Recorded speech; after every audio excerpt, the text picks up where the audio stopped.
ውድ ቤተሰቦቻችን በዛሬው የቅኝት ዝግጅታችን የኢትዮጵያ ኦርቶዶክስ ተዋሕዶ ቤተክርስቲያን አንድነት ገዳማት ኅብረት እያደረገ ያለውን እንቅስቃሴ እንቃኛለን። የኢትዮጵያ ኦርቶዶክስ ተዋሕዶ ቤተክርስቲያን በርካታ ገዳማት አሏት። በገዳማቶቿ ውስጥም ዓለምን ንቀውና ትተው የመነኑ በርካታ እናቶችና አባቶች ይገኛሉ። በአንድነት ገዳማቱ መነኮሳቱ የሚኖሩት በኅብረት ነው። የኔ የሚሉት ሀብትና ጥሪት አይኖራቸውም። ከራሳቸው አልፈው የተቸገሩ እየረዱ ሕፃናትን እያስተማሩ ለሀገርና ለወገን የሚጠቅም ዜጋ ያፈራሉ። ከዕለት ወደ ዕለት ግን ገዳማዊነትና ገዳም የአባቶችን ሥርዓት እየለቀቀ መሄዱ ተተኪ ገዳማውያንን ስጋት ውስጥ ጥሏል። ይህንን ችግር ለመቅረፍና ሥርዓትን ለማስጠበቅ የኢትዮጵያ ኦርቶዶክስ ተዋሕዶ ቤተክርስቲያን አንድነት ገዳማት ኅብረት መስርተው ሕግ ተሰርቶላቸው ለመንቀሳቀስ በኅብረት መምከር ከጀመሩ ዓመታት ተቆጥረዋል። የገዳማውያኑ ኅብረት ለምን አስፈለገ? በኅብረት መምከሩና ሥርዓትን ማጽናቱ ለምንና ለማን ይጠቅማል የሚለውን በቀጣዩ ዝግጅታችን ገዳማውያኑ በስፋት ያነሱታል። መልካም ቆይታ። መሆን የነበረበት አባቶቻችን ወይም ደግሞ እናቶቻችን መነኮሳትና መነኮሳያት ነበሩ። በደንብ እንድታውቁት ይሄ እንዲሰራ ነው። አሁን ብፁዓን አባቶቻችን እዚህ የጠራናቸው እኛም የተሰበሰብነው ሁሉ በየመልኩ እንዲሆን ይህን ያነሳሁት ዘገባው በአንድም በሌላ መልኩ ይቀርባል። የአባትና የልጅ ንግግር ግን የሚገኘው በጓዳ ነው ብዬ ስላሰብኩ ነው። በእውነቱ ይሄ የአባትና የልጅ ንግግራችን በሚገባ እንዲህ መነጋገር አለብን ብዬ ስለማስብ ነው። ቅድም ምስባኩ ሲሰበክ ስምዐነ አምላክነ ወመድኃኒነ ተስፋሆሙ ለኵሎሙ አጽናፈ ምድር ሲባል ብፁዕ አባታችን አቡነ ቀውስጦስ እያለቀሱ ነበረ። እኔ ልጅ ሆኜ ሳቅ አቡነ ቀውስጦስን የማውቀው በልቅሷቸው ነው። እና አባቶቻችን ሲያለቅሱ ግን የምናለቅስ ልጆች አልተፈጠርንም። የምናማ የምንነቅፍ ልጆች ነን የተፈጠርነው። እንዲህ ስለሆነ ስምዐነ አምላክነ ተስፋሆሙ ለኵሎሙ አጽናፈ ምድር ብለን እኛ እንኳን ምስባክ እዚህ ጉባኤ ላይ ሲሰበክ 5 ዓመታት ሞላል። 5 ዓመታት ከ2013 ጀምሮ እስከ 2018 5 ዓመታት ይሄው ምስባክ ነው የሚሰበከው።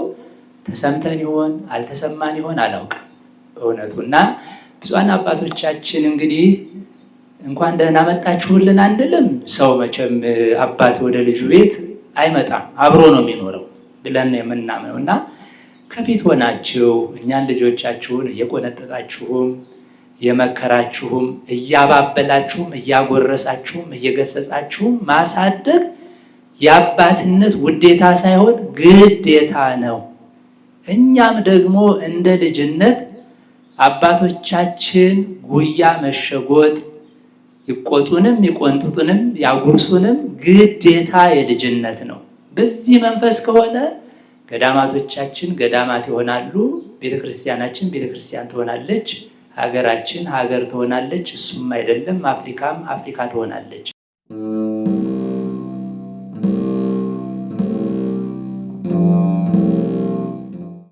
የምናኔ ሕይወትን ማጠንከር። የምናኔ ሕይወት ምንድነው ሲባል ቅድስና ነው። የምናኔ ሕይወት ገዳማት በቅድስና እንዲጠነክሩ ማድረግ እና እኛን ወደ ኅብረት ወደ አንድነት ያመጣን አንዳንድ ነገሮች ችግር መልካም ነገርን ይፈጥራል። ችግር ብቻ ሆኖ አይቀርም እና በአሁኑ ሰዓት እንደሚታወቀው ገዳማት ዘርፈ ብዙ ችግሮች እየመጡባቸው ነው ያሉት። ለምን ቢባል ቀደም ብሎ በነገስታቶቹ ዘመን ገዳማቶቹ የሚተዳደሩት የሚኖሩት በመሬት ነበር፣ በርስት በገዳሙ ዙሪያ ወይም እልፍ ብሎ መሬት ይሰጣቸዋል። የሚችሉትን ራሳቸው እያረሱ የማይችሉትን ደግሞ ለአራሽ እየሰጡ ጥራጥሬውን ምርቱን እየተቀበሉ በዚያ በገዳማቶቸው ውስጥ ለዳቤ ለንፍሮ የሚሆን ነገር እያገኙ በዚያ ይተዳደሩ ነበረ እና በዚያ ነበረ የሚኖሩት። ጸሎታቸውን እዛው ይጸልያሉ። አረጋውያን ሲደክሙ በዛው ይጦራሉ። በዚያ ነበር ቅርስም ይጠብቃሉ። የተጋድሎ ዘመናቸውን በገዳማቸው ይፈጽሙ ነበረ እና ከ1966 ዓመተ ምህረት እንደሚታወቀው ለውጥ መጣ። ያ ለውጥ ሲመጣ ርስቱ ሄደ። ርስቱ ሲሄድ ደግሞ የገዳማቱን ርስት መሬት ላራሹ ስለተባለ ሄደ። በዚያ ምክንያት መናንያን መነኮሳት ወደ ልመና ወጡ። ከተማ በተለይ በከተማ ነው ብዙ ነገር የሚገኘው። በከተማ ወጡ። ያ ልምምድ እየመጣ ሲሄድ በልመና ምክንያት ፍልሰተ መነኮሳትን አመጣ። ወጡ በከተማ መዋል ማዘር መቆየት ሲመጣ በዛ ምክንያት መነኮሳት ገዳማቸውን እየለቀቁ ፍልሰተ መነኮሳት ሆነ። ከዚያ በኋላ ያለው ነገር መነኮሳት በአጽኖ በዓት እንዳይኖሩ ችግር ሆነባቸው። ምክንያት ሆኗቸው ሲወጡ ያ ምክንያት ደግሞ በማየትም በመስማትም ምን በማለትም በዓታቸውን እየለቀቁ ይሄዱ ጀመረ። ከዚያ ከአንዱ ገዳም ተነስተው ወደ አንዱ ገዳም፣ ከአንዱ ደግሞ ወጥተው ወደ አንዱ፣ ከዚያ ዓላማውን እየለቀቀ መጣ። ተጽዕኖም አመጣ። ይህ ተጽዕኖ እየመጣ ሲሄድ ገዳማት ምንነታቸው እየጠፋ ያ የምንኩስና ሕይወታቸው ይከበሩ የነበረው ያ ቅድስና ያ ተጋድሎ ከወዲያ ወዲህ ማለት ሲበዛ አንዳንድ ነገሮች እየተከሰቱ መጡ። እንደምታውቁት ሰርጎ ገቦች የተለያየ ነገር ሲገቡ በጠቅላላ የገዳማት ሕልውና በአጠቃላይ እየተዳከመ መጣ። በእርግጥ አሁን እንደምናየው ተዳከመ ስንል መነኮሳት በብዛት አሉ፣ ገዳማትም አሉ። ኢኮኖሚም እያቅማቸው እየለመኑም እየወጡ እየወረዱም በራሳቸው እያሉ አለ። ግን የምንኩስና ዓላማው ምንኩስና እንዴት ነው ሲባል በቅድስና በንጽህና በታማኝነት መኖሩን መነኮሳት እንዲሁም አይታመኑም ወደሚባልበት ደረጃ ሁሉ ደረሰ። ለምን ቢባል በመካከላቸው አንዳንድ ነገር እየሾለከ እየገባ ያው ለልመና ሲል ባገኘበት መነኩሴ ነኝ ማለት ባገኘበት ልመና ማድረግ በየመንገዱ ዛል በፈለገበት ሁሉ በአጠቃላይ እየተንቀሳቀሰ ወደ ስጋዊ ዝንባሌ እየመጣ ሲሄድ አንዳንድ ነገሮቹ እየተቸገሩ ሲሄዱ ችግሮቹ እየሰፉ ሲሄዱ ከገዳማት የሚኖሩትን ተቸገሩ። አረጋውያንን የጥንት የነበሩትን የሚጦር ከዚያው የሚላላክ የሚረዳ እየጠፋ የመጣበት ጊዜ ሆነ። ዓላማ እየጠፋ ሄደ። በቃ መዘንጋት መጣ። ጊዜው ሲበዛ ሁሉ ነገር እየተዘነጋ ይሄዳል እና እየተዘነጋ ሲመጣ ደግሞ ያንን ተከትሎ ደግሞ እንደ መኖሪያ እንደ ስጋዊ መኖሪያ አይነት ነገር መጣ። ስጋ ነውና ያው መነኮሳት በነገራችን ላይ ምድራውያን መላእክት ናቸው፣ ሰማያውያን ደግሞ ሰዎች ናቸው። በሰማይ ያው ሰዎች ናቸው። ወደ ገነት ሲገቡ ያው የአዳም ልጆች ናቸው። ዛሬ በነፍስ ገነት ይገባሉ። በኋላ መንግስተ ሰማያት ሲገቡ ያው በሰውነታቸው ነው፣ ሰው በመባላቸው ነው። ግን ያንን የመላእክትን ኑሮ ቅድስናውን፣ ተጋድሎውን፣ ንጽህናውን፣ ጾሙን፣ ጸሎቱን መርሳት ደረጃ ሲመጣ ምድራውያን መላእክት መባላቸው ቀርቶ በቃ ሌላ ነገር ስም እየመጣ ሲመጣ መዳከም መጣ። ለዚህ መዳከም ደግሞ ተሰባስቦ መመካከር ያስፈልጋል። ገዳማቶቹ እየተሰባሰብን ብንመካከር፣ በውስጥ ያለብንን ችግር ብንነጋገር፣ ለዚያ ችግር ደግሞ መፍትሄ ብንሰጠው፣ ችግሩ መፍትሄው የምግብ ማጣትም ተሆነ የአንዳንድ ነገር በመካከላችን የሚሾለከለከውን ነገር ሁሉ እንገተዋለን። ከዚያ ቀጥሎ ደግሞ በኢኮኖሚ የአንዱ ገዳም ጥበብ ያላቸው ሊኖሩ ይችላሉ፣ ብዙ እውቀት ያላቸው ሊኖሩ ይችላሉ። ከዛ የልምድ ልውውጥ እየተደረገ ገዳማቱን ማቃናት ይቻላል። ከተረጅነት ወደ ረጅነት ከፍ ማድረግ ይቻላል። የአብነት ትምህርት ቤት ማቋቋም ይቻላል። ጓለ መምታዎችን ማሳደግ ይቻላል። ይህ ነገር እየተቃና መጣ ደግሞ ቤተ ክርስቲያን ተቃናች ማለት ነው። አሁን በቤተ ክርስቲያናችን ላይ ሰው እየተጠራጠረ ነው ያለው። ለምን ቢባል መነኮሳት እንዲህ ናቸው፣ ያታልላሉ፣ ገንዘብ ይሰበስባሉ፣ ለራሳቸው ይኖራሉ። በጥንት መነኮሳት የሚኖሩት ለሰው ነበር፣ ለሌላው እየጸለዩ ያገኙትን እያካፈሉ ምንም እያሉ እነሱ በገድሉ ነው። ሌላው ደግሞ ስለ ዓለም እየጸለዩ ስለ ዓለም እያሰቡ መኖሩ ቀርቶ ለራሳቸው አሳቢ ናቸው መባል ሆነ። ይህን ነገር ደግሞ አንድ ላይ ተሰባስበን ብንመካከር፣ አንድ ላይ ብንወያይ መፍትሄ ይሰጥበታል። ለዚህ ደግሞ ሕግ ይቀመጥበታል። ከአንዱ ገዳም ወጥቶ ወደ አንዱ ገዳም መነኩሴ ሲሄድ በፈቃድ እንዲሄድ፣ ከዛ ደግሞ ሄዶ ድንገት ብሔር ደግሞ ከየት እንደመጣ ምን እንደሆነ ዓላማው ምን እንደሆነ ያ ነገር ሲቀር በመካከል ቤተ ክርስቲያኗን የሚያስነቅፈውን ሆነ ብሎ ደግሞ በቤተ ክርስቲያኗ ላይ ጸረ ቤተ ክርስቲያን ሆኖ የተነሳውን ይገታል፣ ይቆማል በማለት ይህንን በዓላማ አንድ ላይ መሰባሰብ ጀመር። 2013 ዓመተ ምህረት ያው መሰባሰብ ጀመር። ከዛ በፊት ግን እየታሰበ ለ10 ዓመታት ያህል ቆይቷል። ችግሩ እኛኑ ነው እየባሰ ያለው እና ይህንን ችግር ለመቅረፍ ደግሞ እኛው ራሳችን መሰባሰብ መመካከር አለብን እያል እንወያያለን። በነገራችን ላይ የኢትዮጵያ ኦርቶዶክስ ተዋሕዶ ቤተክርስቲያን እኛ አሁን አንድ እንሆን እንጂ ህብረቱ አሁን አይደለም የተፈጠረው። መነኮሳቱ ይገናኛሉ፣ እንደምታዋቸው ነው። ከአንድ ገዳም ይሄዳል፣ ሲመጣ ከየት መጣ ይባላል። ከየት የሚምጣ የንስሐ ቦታ ስለሆነ ያው ቤተ እግዚአብሔር ስለሚባል የእግዚአብሔር ቤት ስለሆነ ይቀበላሉ፣ እግር አጥበው ወደ ስራ ያስተማሩታል። ከዛ በኋላ ደግሞ ተነስቶ ጥሎ ይሄዳል። እንዲያው ያ አደራ የሰጡትንም ዕቃ ፈተና ሲመጣበት መነኮሳት በጣም ፈተናቸው ከባድ ነው። በጣም ይፈትናቸዋል። ረቂቅ ሰይጣን በጣም አድርጎ ነው የሚፈትናቸው። የማይታይ ፈተና በመነኮሳት ላይ አለ። ግን ሰው ግን ሲያየው መነኮሳት በመሆናቸው ሰዎች ብቻ በመሆናቸው ለምን አይችሉም ይባላል። በተለየ ፈተና ሲመጣባቸው አይምሯቸውን ያጡና ጥለውት ይሄዳል። ጥለውት ሲሄዱ እንደገና እቃውን ካለበት ቦታ ተፈልጎ ይገኛል። ይህ ምን አመጣ? እስካሁን እንግዲህ መነኮሳት ራሳቸው ሲፈቱን ራሳቸው ነው የሚሄዱ። ቅርስም ይዘው አይጠፉም፣ ምንም ይዘው አይጠፉም። በራሳቸውን ብቻ ነው እየሄዱ ተወዲያ ወዲያ ያሉ። በዚህ እኛ ምን ስጋት ገባን? ይሄ ወደፊት እንዲህ እያለ ተመጣ ቅርስም ይጠፋል፣ ንብረትም ይጠፋል፣ ንብረት መውሰድ ይመጣል። ለምን ታዩት? የዓለም ኑሮ እየከበደ በመጣበት ሰዓት በአሁኑ ሰዓት ገንዘብ ተሆነ ገንዘብ ይዞ ይጠፋል፣ ቅርስ ተሆነ ቅርሱ ይጠፋል። ይሄ ግን ቁጥጥር ያስፈልገዋል። ቁጥጥር ደግሞ መነኮሳቱ ተሰባስበው መወያየት አለባቸው የሚለው ነገር ስለሆነ በዚያን ልክ ለመወያየት ጀመር። ለዚህ ደግሞ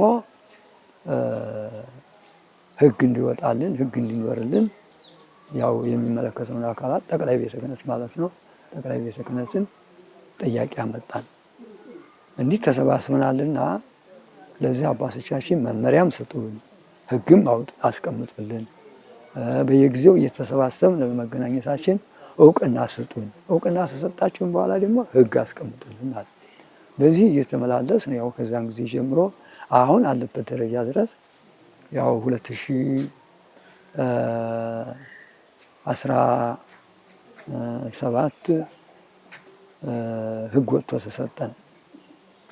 ያ የተሰጠን ሕግ ደግሞ እንደገና ወደ ምልዓተ ጉባኤ ሲቀርብ እንደገና ደግሞ ይታይ ተባለ። አሁን ሕጉ እየታየ ነው ያለው። ያ ሕግ የሚጨመርበትም የሚቀነስበትም ይኖራል። በዛ ልክ ነው አሁን እኛ እየጠበቅን ያለ ነው። ያ ሕግ ለእኛን ላሰብነው ዓላማ ይሆናል። አሁን እኛ ገንዘብ ይሰጠን፣ ሀብት ይሰጠን፣ ንብረት ይብዛን አይደለም። ሰዎች እየጠፉ ነው። የቤተ ክርስቲያን ልጆች እየጠፉ ነው። አጥፊው ብቻ አይደለም፣ ቤተ ክርስቲያንን እያስነቀፍናት ነው ያለ ነው። ከኛ በኋላ ደግሞ የከፋ ሊሆን ይችላል። ያ የከፋ ከሚሆን ደግሞ አሁን እኛ ቤተ ክርስቲያንን እንዳናስነቅፋት እኛ ራሳችን ተሰባስበን ሕግ ይቀመጥልን። ሕግ ተቀምጦ ደግሞ ወደ ጥንት ወደ ነበረበት ቦታ እንኳ ጨርሶ ባይደርስ ደግሞ ሕጉ እየተከላከለ ነገራችን አሁን ምእመናን መነኮሳትን ወደ ገዳም ይሄዳሉ። ምእመናን ማለት ነው።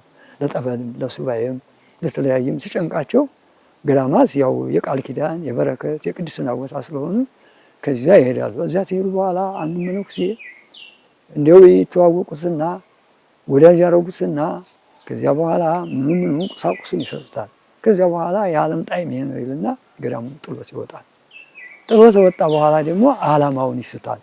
ዓላማውን ተሳተ በኋላ ደግሞ እንደገና ምእመናን እንደገና መልሰው ቁጭት በገዛ ገንዘባቸው መልሰው ሌባ በዛ፣ መልሰው ትርምስምስ በዛ። ይሄ ሁሉ ቤተክርስቲያናችን ትርምስምስ የመጣው ተገዳማት ጀምሮ ስርዓትና ሕግ ባለመኖሩ ከወጣ በኋላ ያስነቅፋል፣ አባቶችን ያስነቅፋል። ስተላይ ያሉትን አባቶች ሁሉ እስከማስነቀፍ ደረጃ ይደርሳል። ምክንያቱም ኃጢአትን እየተለማመደ ስለሄደ ነውርም አይመስለውም፣ ይተዋል። ሰው ነኝ ይላል፣ በዛው ይቀራል። እና ይሄ ነገር እንዳይሆን እኛ ተመካክረን ሕግ ወጥቶልን እየተመካከር ችግራችንን መቅረፍ አለብን።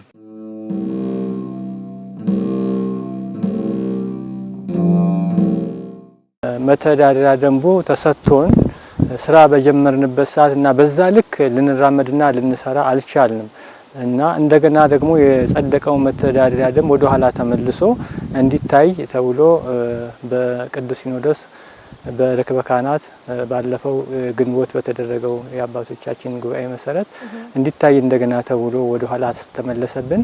ይህንን ለማስረዳት እንደገና በጥቅምቱ የአባቶች የቅዱስ ሲኖዶስ ስብሰባ ላይ የገዳማት ህብረቱ ተገኝተን ለማስረዳት ሞክረናል።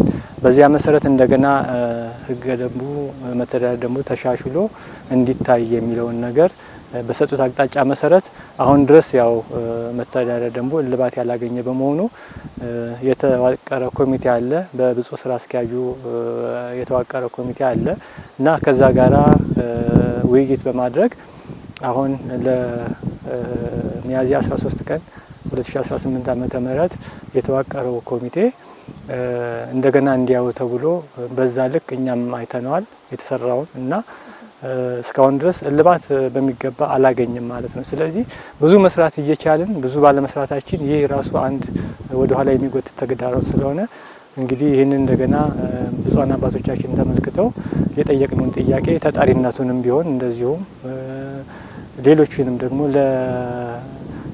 ለማረፊያ ቦታ ይሰጠን ብለን የማረፊያ ቦታ ተሰጥቶን በዛ ላይ ግንባታ ገንብተን ገዳማውያን ወደ አዲስ አበባ ለስራ ሲመጡ ለሕክምና ወይም ለተለያዩ ጉዳዮች ገዳሙ በሚልካቸው ጊዜ መጥተው የሚያርፉበት ማረፊያ ስለሚቸግራቸው ይህንን ግንባታ ሰርተን የማረፊያ ችግር እንዳይኖር ለማድረግ የጠየቅነውን ጥያቄ በተመሳሳይ እንዲሟላልን የብፁዓን አባቶች መልካም ፈቃድ እንዲሆንና ቅዱስ ሲኖዶስም ጉዳያችንን ችግራችንን ተመልክተው ፈቃዳቸው ሆኖ ያሰብነው ሁሉ እንዲሳካልን ገዳማውያን ስርዓታቸውና ሕጋቸው ተጠብቆ እንዲኖር ይህ የገዳማት ህብረት መመስረቱ በጣም ወሳኝ ስለሆነ በዚህ ላይ ሁሉም የበኩል ድርሻና እገዛ እንዲያደርግልን።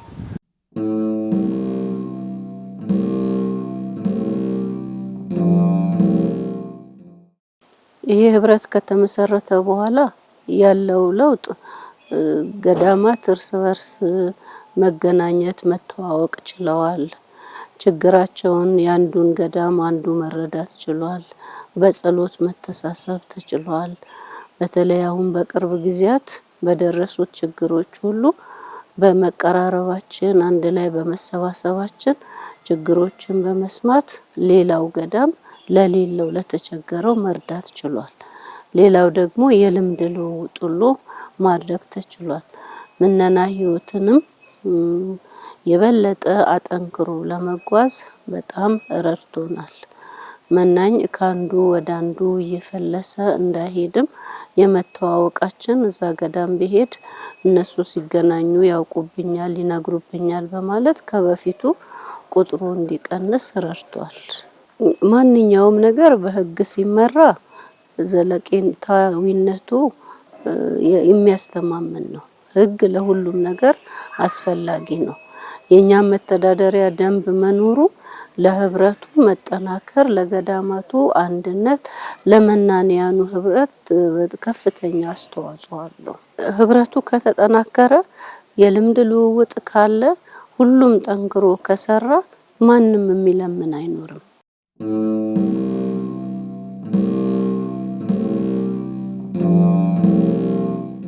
ገዳማት ራሳቸው እንዲጠናከሩ ነው ዓላማውና ያው የገዳማት መጠናከር የቤተ ክርስቲያን አስተዋጽኦ ነው፣ የተለየ አይደለም። ገዳማት ሲጠነክሩ ቤተ ክርስቲያን ትጠነክራለች። የቤተ ክርስቲያን የጀርባ አጥንቷ ገዳማትና ጉባኤ ቤቶች ናቸውና ገዳማት ያው የትናንትን ማንነታቸው ወርዶ የትናንት ሴታቸው ላልቶ ነው አሁን ያለበትና ትልቁ ነገር የገዳማት ህብረቱም የተሰበሰበበት ዓላማው እሱ ነው እና ያንን ማጠንከሩ፣ ገዳማትን ማበርታቱ፣ ገዳማት ወደ ነበሩበት ለመመለስ መወያየቱ ለቤተ ክርስቲያን ይህ ታላቅ አስተዋጽኦ ነው ብዬ አስባለሁ። ምክንያቱም ገዳማት ከቆሙ፣ ገዳማት ከጸኑ፣ ገዳማት እንደ ገዳምነታቸው ጸንተው ከተገኙ ይህ የቤተ ክርስቲያን ትልቁ ስኬት ነው። ሌላውም ያው እንግዲህ በየአብያተ ክርስቲያናቱ በሚደረጉ ችግርም ሲደርስ ሄደን እንጠይቃለን። በሀገሪቱም በሚሆነው ችግር ሁሉ በገዳማት እየታወጀ ብዙ ጊዜ የጸሎት ምህላ እንይዛለን።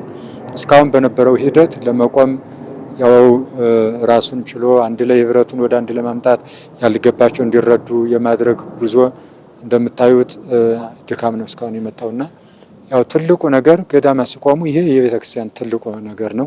በዚህ ውስጥም ደግሞ የገዳማቱ ጉባኤ ቤት እንዲተከል የጉባኤ ቤቶች እንዲኖሩ የሚል መመሪያ ተነጋግረን አብዛኞቹ ገዳማት ከዚያም ወዲያውን ህብረቱ ከተጀመረ ወዲህ ጉባኤ ቤት እየተከሉ መጽሐፈ መነኮሳት በየገዳማቱ እየተተረጎመ እየተማሩ እንዲሁም ገዳማት ህጻናትን እያሳደጉ ገዳማት ትምህርት ቤት እየከፈቱ በነፃ የሚያሳድጋቸው የሌላቸውን እያስተማሩ ያሉበት ሁኔታ ነው ያለና ይሄ ህብረቱ ከተጀመረ ወዲህ ሁሉ ብዙ ለውጥ ነው እየታየ ያለውና ይህ ለቤተ ክርስቲያን ታላቅ ስኬት ነው ያስባለሁ።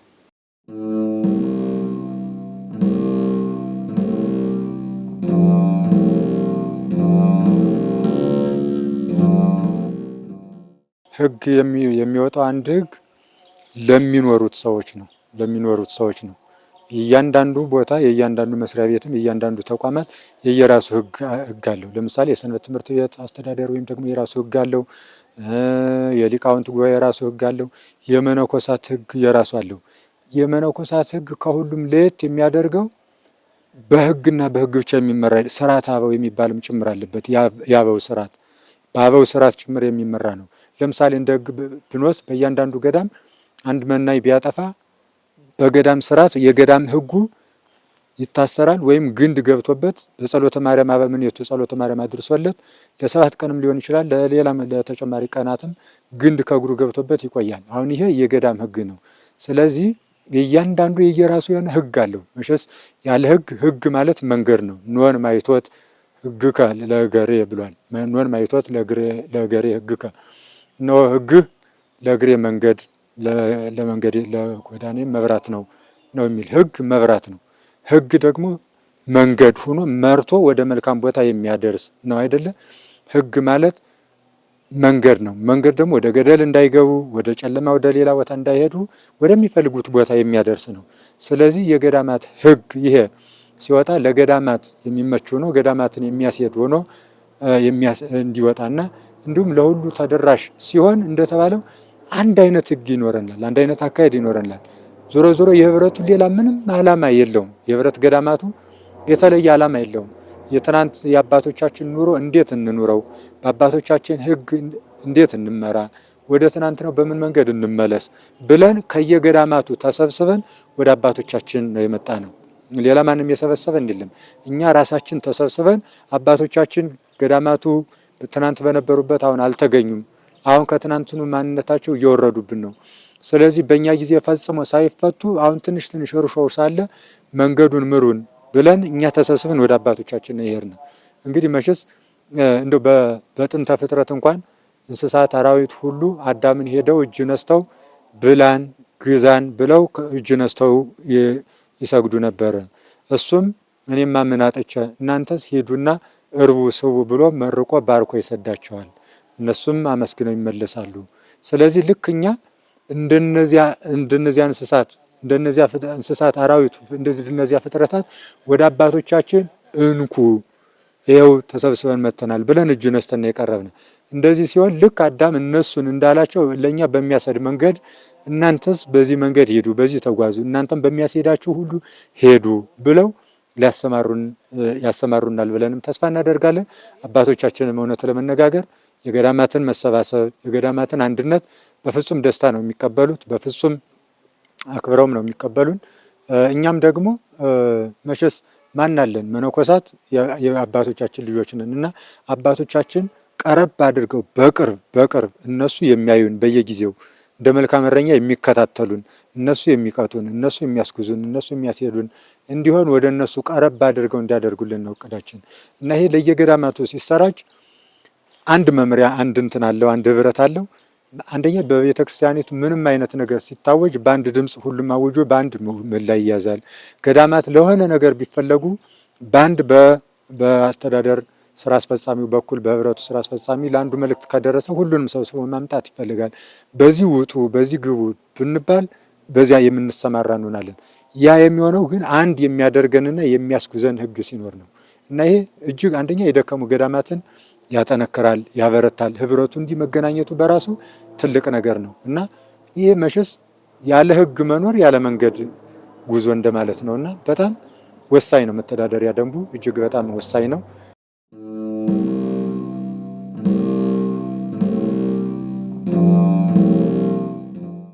ብዙኃን ይመጽኡ በስሜ አነ ውእቱ ክርስቶስ፣ እኔ ክርስቶስ ነኝ እያሉ ይመጣሉ። ወይም ደግሞ እነሆ የበግ ለምድ ለብሰው ይመጣሉ ማለት በመምህር ስም መምህር ነን ብለው ይመጣሉ። በገዳማዊ ስም ገዳማዊ ነን ብለው ይመጣሉ። በመነኩሴ ስም መነኩሴ ነን ብለው ይመጣሉ ነው። ስለዚህ ይህ ህብረት እንደውም እዚህ ቀደምም ይህንን አንድ ትልቅ እንትን ሰጥቷል። ከገዳም አባቶች የተላከ መልእክት እየተባለ በተደጋጋሚ እየተሰራጨ ህዝቡ ደግሞ እውነትም ከገዳም የወጣ መስሎት እየታለለ በዚያ መንገድ ሲኬድ ህብረቱ ወጥቶ ከየትኛው ገዳም ነው? ገዳማውያን የሚባሉ ጥንታውያን ገዳማት እነ ማይበረ ስላሴ፣ እነ ደብረ ሊባኖስ፣ እነ ሐይቅ እስጢፋኖስ እንዲሁ ሁሉንም ጠርቼ ስለማልዘልቃቸው ሙሉ ገዳማት የሚባሉት ከዚህ ህብረት ውስጥ አሉ። ሁሉም ከነዚህ ውጭ የሆነ የት ሀገር ያለ ገዳም ነው ተብሎ ይህን ሁሉ መልሷል። ስለዚህ አሁንም ቢሆን እኛም እቅዳችን ለስራ ተመድበው በተለያየ ምክንያት በዚህ በአዲስ አበባ ሀገረ ስብከትም በሌሎችም ከተማዎች ለስራ ቤተክርስቲያኒቱ ተልእኮ ሰጥታቸው ቤተክርስቲያኒቱ አውቃቸው ከተቀመጡት ውጭ በስም የሚንቀሳቀሱት ሳይመነኩሱ መንኩሰናል፣ ሳይቀስሱ ቀስሰናል፣ ሳይማሩ ተምረናል፣ ሳይበቁ በቅተናል፣ ሳይገለጡ ተገልጦልናል እያሉ ምዕመናንን የሚያጭበረብሩትን እንዲሁም ቤተክርስቲያንን የሚያዋርዱትን ገዳማትን የሚያሳፍሩትን እጅግ በጣም ይሄ ያስቆማል። ምክንያቱም ከየትኛው ገዳም ይመጣል? ገዳማት ከተባለ ይምጡ እንጠራለን። ከየትኛው ገዳም ነው? ከማን ገዳም ነው? ከማይበረ ስላሴ ነው? ከሐይቅ እስጢፋኖስ ነው? ከደብረ ሊባኖስ ነው? ከጌቴሴማኒ ነው? ወይም ደግሞ ከየትኛው ገዳም ነው? እነዚህ ሁሉ ወጥተን እኛ አላልንም ይላሉ። እነሆ ያንን ለምዱን ገፎ መጣል ይቻላል እና በጣም የቤተ ክርስቲያኒቱን በመነኮሳትና በገዳማት ስም የሚያጭበረብሩትን ለምድ እየለበሱ ጸጉራቸውንም ያሳደጉ የሚሉትን ያስቆማል። በትክክል ያስቆማል ነው የሚለው።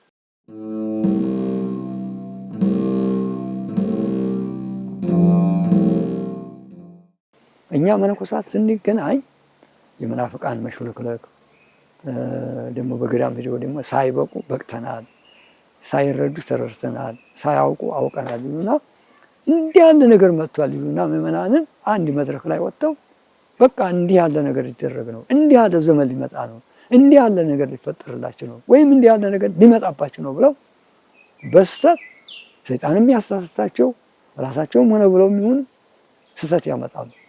ያንን ይይዙና ደግሞ ምዕመናን ደግሞ ያ ችግር የተቀረፈ ወይም ያ ችግር የመጣ ይመስላቸውና ይወናበዳሉ። ችግር ከሆነ ወይ ደግሞ ያ ችግር ይቀረፍልናልና ሌላ እንዲህ ያለ ዘመን ሊመጣ ነው ይሉና ይዘው ሰውን ወደ አንድ ሌላ መንገድ ይገባሉ። ወቅት ይጠብቃሉ። እንደውም በዓለም ላይ እንደምታውቁት እኮ ዓለም በዚህ ጊዜ ታልፋለች የሚሉ ሐሳውያን እየተነሱ ነው። እኛ ዓለም ማለፉን እናውቃለን፣ ግን የሚያልፍበትን ጊዜ ባለቤቱ ብቻ ነው የሚያውቀው። የሚያልፍበትን ጊዜ ማንም የሚያውቅ የለም ተራሱ ተባለቤቱ በስተቀር። የሰማይ መላእክትም እንኳን አያውቋትም እስከመባል ድረስ ያስቀመጠበት ነው እና ጌታችን እና እስከዚህ ድረስ የሚያሳስቱን እኛ ከተሰባሰብን በኋላ አንዳንድ ነገሮች እየሰን ጋብ ብሏል። አሁን ብዙም የለም። ይህንን ለመከላከል መናፍቃንን ሐሳውያንን ለመከላከል ቅርስ እንዲጠበቅ ለማድረግ ነው ያው የኛ ህብረት። መናንያን መነኮሳት በገድል ጸንተው ያን የቅድስና ህይወት ጣዕሙን እንዲለማመዱትና ተዚያም በዛም ጣዕም ደግሞ ቤተ ክርስቲያኗም ተችግር እንድትወጣ ተነቀፌታ እንድትወጣ ለማድረግ ነው። በኢኮኖሚ ደረጃ ደግሞ ልመና ለልመና መሄዱን ትተው እዛው ራሳቸው እየሰሩ ሲሆን ለሌላ ይስረፉ፣ ያልባለዛ ደግሞ ራሳቸውን እንዲችሉ ነው። ሁልጊዜ ልመና ከሆነ ደግሞ ልመና ታውቃለህ፣ ልመና ጊዜያዊ ነው መሆን ያለበት። ችግር በመጣ ጊዜ ወይም ደግሞ ለመቋቋሚያ ወይም ለአንድ ጊዜ እንጂ የዘወትር መኖሪያ ከሆነ ልመና ምንም አይደለም። ይሄ አካል ለሌላቸው በጎዳና ዳር ላሉ ነው እንጂ ወይም አካለ ዲኩማን ተብለው የሚረዱበት አንድ ተቋም ተዘጋጅቶ በዛ ስም የሚሆንበት ነው እንጂ እጅ አለን፣ እግር አለን፣ አይምሮ አለን። እንዲያውም የሚገርማችሁ ገዳማት በአሁኑ ሰዓት በጣም ምሁራን የሆኑ ኢንጂነር ይመጣል፣ ዶክተር ይመጣል፣ ሐኪሙ ይመጣል። ሁሉን ነገር የሚሰሩ ገዳማት ላይ ይገኛሉ። እንኳን ለራሳቸው ቀርቶ ለሌላም ይሰርፋሉ ነው ተሰሩ ገዳም ላይ ሆነው እንኳን ለራሳቸው ምን ምክንያቱም በገዳም ሁሉ ጊዜ መብላት አይደለም፣ ውለው ነው የሚመገቡት። ጾመው ነው የሚመገቡት። በዚያ አመጋገባቸው አንድ አይነት ነው። ሁኔታቸው ሁሉ አንድ አይነት ስለሆነ ኢኮኖሚ በአንድ ለራሳቸው ሳይሆን ለገዳሙ ለቤተ ክርስቲያኗ ነው የሚያስቀምጡት። ቅርስም ያስቀምጣሉ፣ ሀብትም ያስቀምጣሉ፣ እውቀትም ያስቀምጣሉ። እንዲህ እያለ ካልሆነ በስተቀር ቤተ ክርስቲያናችን ዝም ብሎ በልመና ብቻ ተኖርን ግን ገዳማት ህልውናቸው ይጠፋል። ከዚያ በኋላ ተመልሰን ውጪ እንዲህ ያለ አገር ገዳም ነበረ ጠፋ እንደሚባለው እንሆናለን። አሁን በሶሪያ ስንት ክርስቲያኖች እንዳሉ፣ በግሪክም ስንት ክርስቲያኖች እንዳሉ፣ በአርመንም ስንት ክርስቲያኖች እንዳሉ ይታወቃል። አሁን ግብፅን ብንወስድ የኛ የኢትዮጵያ መነኮሳት ይበልጣሉ ከግብፅ መነኮሳት ብዛት። ግን በስራ ግን በኢኮኖሚ ግን የት እንደደረሱ ሁሉም የሚያውቀው ነው። ይህ ምንድነው? ባለመስራታችን። ስንሰራ ደግሞ ህግ እንዲኖረን መሆን አለበት። ዝም ብሎ አንዱ ገዳም ብቻውን ዝም ብሎ ህግም ቢያወጣ ልማትም ቢያወጣ ሌላው መጥቶ ይቀራመጠዋል። እና በዛ ልክ ይህንን ራሳችንን ለመቻል ቤተክርስቲያኗን ከነቀፋ ለማዳን አይደለም። ቤተክርስቲያኗ ለሀገር እውቀት ያመጣል። ሰው በስነ ስርዓት ታልኖረ በመንፈሳዊነት የተቀመጠ እንትን ኋላ በስተጀርባ ሌላ ነገር ሲመጣበት በቃ እንትን ይላል እና ለሀገርም ለቤተ ክርስቲያንም ችግር እንዳይሆን ስርዓት እንዲይዝ ነው። ስርዓት እንዲኖረን ህግ እንዲኖረን የነበረውን የአባቶቻችንን የእነ አቡነ ተክለ ሃይማኖትን የእነ አቡነ ኢየሱስን ከነ ተስዓቱ ቅዱሳን ጀምሮ የነበረው ስራ እንዴት ነው የነበረው? በእናቶች እነ ወለተ ጴጥሮስ እነ ፍቅርተ ክርስቶስ እነ ክርስቶስ ሰምራ ምንድን ነበር ያደረጉት? ያን ነገር ለማምጣት ነው እና በእናቶችም በአባቶችም ገዳማቶች አሁን አሉ ሞልተዋል። እንዲሁም በነገራችን ላይ በአሁኑ ሰዓት እንዲሁም በቁጥር እንኳ 1681 ገዳማቶች አሉ ነው የሚባለው። ከዚህ እንዲሁ አንድነት ያላቸው ገዳማቶች ከ125 እንኳ ቢሆን ወደ 400 ገዳማቶች አሉ ማለት ነው።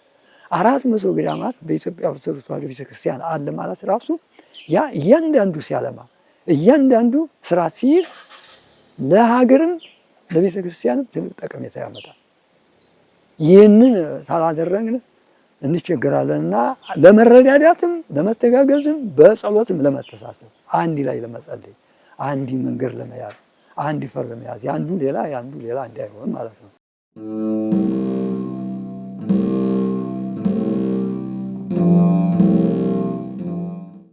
አንድ ለአንድ ገዳማትን ከአጽራረ ቤተ ክርስቲያንም ከተለያየ አይነትም ፈተና ለማዳን ራሳችን ችግር ፈጣሪዎች ችግር የምንፈታው ገዳማቶች ችግር ፈጣሪዎች እየተባሉ ነው አሁን ያለነው።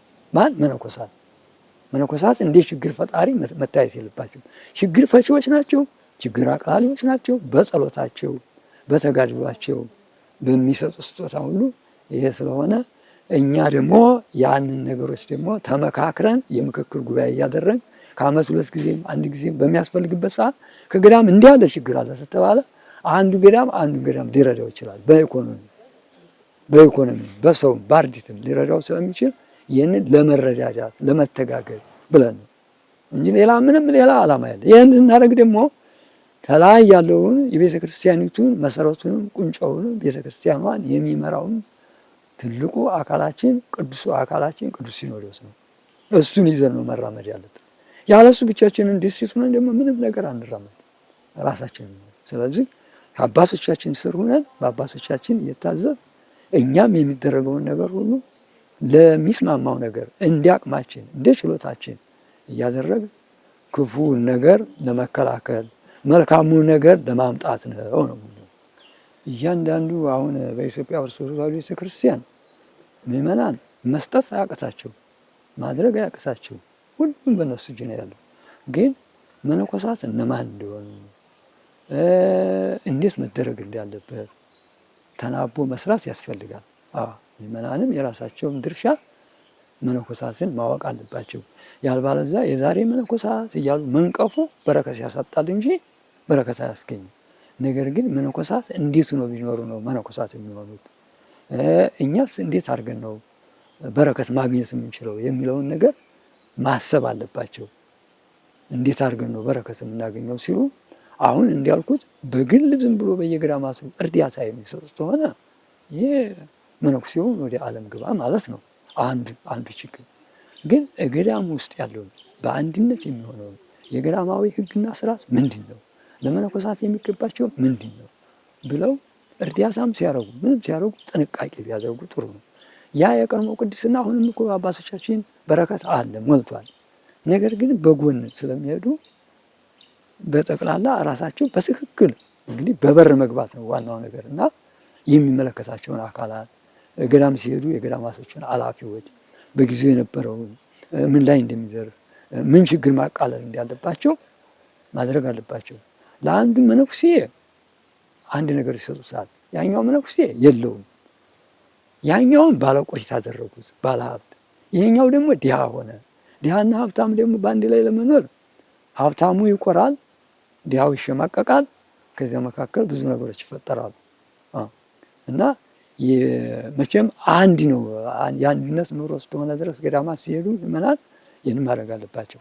ህብረቱ ደግሞ ምእመናንን አይደለም ማንንም አይደለም፣ ለራሱ ራሱን በራሱ ለማንቀሳቀስ ነው የፈለገው። ራሱን በራሱ ለመከላከል ስለፈለገ ምእመናንም የራሳቸው ድርሻ መኖር አለበት።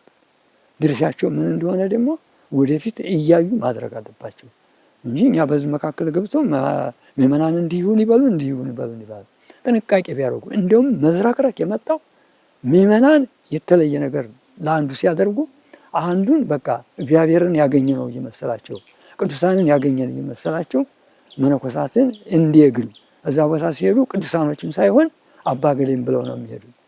ለዛ ያንን ያደርጋሉ። ይህ ነገር ራሱ ጥሩ ነገር ሊያመጣ አልቻለም።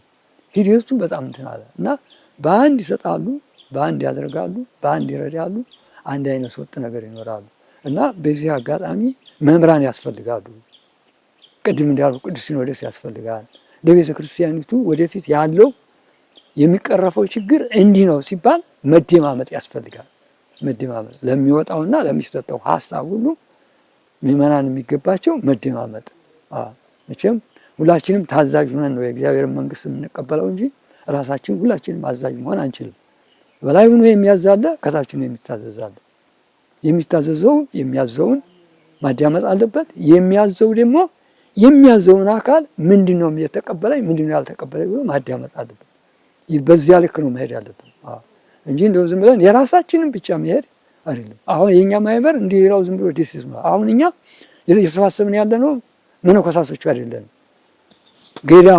ገዳሙ ራሱ አንድነት ገዳሙ መነኮሳቱን ነው ወክሎ ነው። አሁን እዛ አበምኔቶች አሉ። የሴቶች ለብቻ የወንዶች ለብቻ እናሰባስባለን። ይህም ራሱ እንደ ስርዓት አድርገን ነው ወንድና ሴቶችን አንድ ላይ ብናሰባስብ በአንድ አካባቢ ቢያድሩ በአንድ አካባቢ ይወርዱ ያስቸግራል። ስለዚህ እናቶችም በእናቶች ቦታ አሁን ይሄ ቦታው ተፈልጎ ነው አባቶች ብቻ እንዲሰባሰቡ የተደረገው እና በተራ ነበር በየገዳማቱ የምናደርገው። ከዚህ ደግሞ ቅርቡ ስለሆነ አንደኛ ሊቃነ ጳጳሳት መጥተው ይባርኩናል። ያለ እነሱ ምንም መስራት አንችልም። ያለ ቅዱስ ሲኖዶስ ምንም መንቀሳቀስ አንችልም። ወደድንም ጠላንም ያው ቅዱስ ሲኖዶስ ጋር ስንሰራ ብቻ ነው ይሄ ነገር ላይ የሚደርሰው እንጂ ብቻችንም ብንሰራው ዛሬ የሰራ ነው ብንል ነገ ምንም ጠባቂ የለውም። አንደኛ የቤተ ክርስቲያኒቱ ጠባቂ ትልቁ ቅዱስ ሲኖዶስ ነው።